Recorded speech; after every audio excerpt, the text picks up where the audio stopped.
अजय हमेशा से paranormal research में रुचि रखता था। उसे और उसके सबसे अच्छे दोस्त वेदांत को भूतिया जगहों की सच्चाई जानने का शौक था। वे कई डरावनी जगहों की एक्सप्लोर कर चुके थे, लेकिन अब तक उन्होंने जो भी एक्सपीरियंस किया था वह सिर्फ छोटी मोटी हरकतें थी। दरवाजों का अपने आप खुलना बंद होना, अजीब आवाजें या अचानक ठंडक का एहसास। एक दिन उनके दोस्त सुमित ने उन्हें एक ऐसे पहाड़ के बारे में बताया जिसे गवर्नमेंट ने ब्लैकलिस्ट कर दिया था। यह पहाड़ आम नहीं है, यहां जाने वाले जिंदा लौट कर नहीं आते। सुमित ने गंभीर आवाज में कहा, सरकार ने इस जगह को पैरानॉर्मल एक्टिविटी और रहस्यमयी हादसों के कारण ब्लैकलिस्ट कर रखा है। कोई नहीं जानता है कि वहां ऐसा क्या होता है, लेकिन वहां के लोकल्स कहते हैं कि रात के समय उस पहाड़ पर भूतों की बारात निकलती है। अजय और वेदांत के लिए यह किसी अवसर से कम नहीं था। उन्होंने फैसला किया कि वे इस जगह को खुद एक्सप्लोर करेंगे और इसकी सच्चाई दुनिया के सामने लाएंगे। सुमित भी उनके इस मिशन का हिस्सा बन जाता है। इसके अलावा सुमित का एक दोस्त विशाल भी उनके साथ जुड़ जाता है। इस तरह चारों ने पहाड़ पर जाने का फैसला कर लिया। बारिश का मौसम था तो आसमान काले बादलों से घिरा हुआ था। वो चारों अपनी कार से उस पहाड़ की ओर बढ़ चले थे। जैसे जैसे वे आगे बढ़ते गए, सड़कें संकरी और खौफनाक होती गई। चारों तरफ सन्नाटा पसरा हुआ था और बीच बीच में झींगुरों की आवाज इस सन्नाटे को और डरावना बना रही थी। रास्ते में उन्हें एक पुराना साइन बोर्ड दिखाई दी, आगे जाना मना है, खतरनाक इलाका। लेकिन वो रुके नहीं। रात के करीब 11 बजे वे पहाड़ की तलहटी पर पहुंच गए। उन्होंने अपनी कार वहीं छोड़ दी और सामान समेटे और टॉर्च के सहारे पहाड़ पर चढ़ने लगे। पहाड़ पर घना जंगल था और वहां अजीब सी ठंडक थी।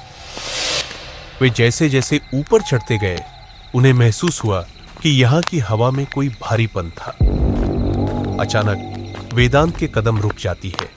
तुम लोगों को ऐसा नहीं लग रहा है क्या जैसे कोई हम पर निगरानी रखा हो? उसने धीरे से सबसे पूछा।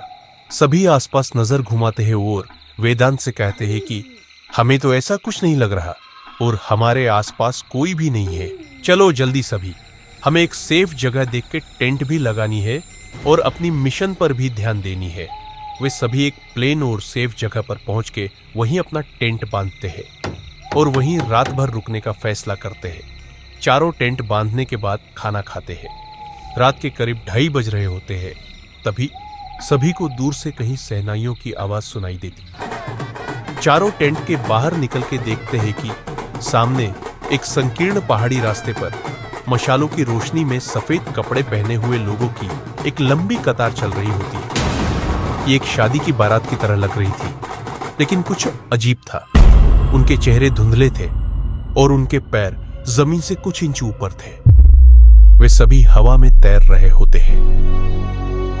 और सबसे डरावनी बात, उनके पीछे कोई दूल्हा दुल्हन नहीं थे, बल्कि एक लंबी काली परछाई थी जो हवा में लहराते हुए उनके साथ चल रही थी। बारात के लोग धीरे धीरे पहाड़ की ओर बढ़ रहे थे। वे सभी बिना हिले डुले एक जैसी मुद्रा में सिर्फ हवा में बह रहे थे। वो चारों एक झाड़ी में छुप जाते हैं और अजय ने तुरंत अपने कैमरे से रिकॉर्ड करना शुरू किया। लेकिन तभी पूरी बारात ने एक साथ अपनी गर्दन घुमाई और चारों को घूरने लगी। उनकी आंखें एकदम लाल थी और उनके चेहरे पर अजीब सी मुस्कान थी। भागो! वेदांत चीख पड़ा। वे चारों जान बचाने के लिए दौड़ने लगे, लेकिन ऐसा लग रहा था कि उनके पैरों में कोई अदृश्य जंजीरें बांध दी गई हो। वे जितनी तेजी से भागने की कोशिश करते, उनका शरीर उतना ही धीमा हो जाता। पीछे से भारी भरकम ढोल और शहनाइयों की आवाज आने लगी। वो भूतों की बारात थी और अब वे चारों भी उसका हिस्सा बनने वाले थे। सुमित जल्दी से अपनी जेब से हनुमान चालीसा की किताब निकाली और जोर जोर से पढ़ना शुरू किया। जैसे ही उसने पहला मंत्र पढ़ा, एक तीखी चीख गूंजी और अचानक बारात रुक गई। विशाल ने भी जल्दी से अपनी जेब से गंगा जल निकाला और चारों ओर छिड़क दिया। बारात के लोगों के चेहरे काले और विकृत होने लगे। वे सभी पीछे हटने लगे और देखते ही देखते पूरा दृश्य धुंध में गायब हो गया।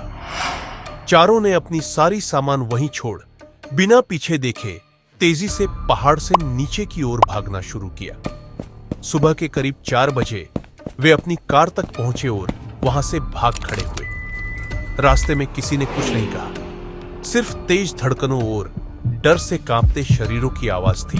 अजय और वेदांत ने पैरानॉर्मल रिसर्च हमेशा के लिए बंद कर दी। सुमित और विशाल ने उस पहाड़ का नाम तक लेना छोड़ दिया।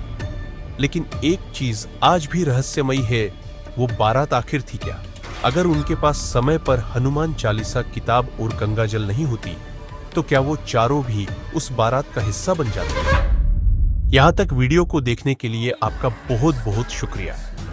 और अगर आपके पास भी कोई कहानी है और उसे आप हमारे साथ शेयर करना चाहते हो तो हमें जीमेल पे या तो इंस्टाग्राम पर डीएम कर सकते हैं। और जाते जाते ये जरूर बताते हुए जाइएगा कि आपको कहानी कैसी लगी। फिर मिलेंगे आपसे एक और न्यू वीडियो के साथ। शुभ रात्रि।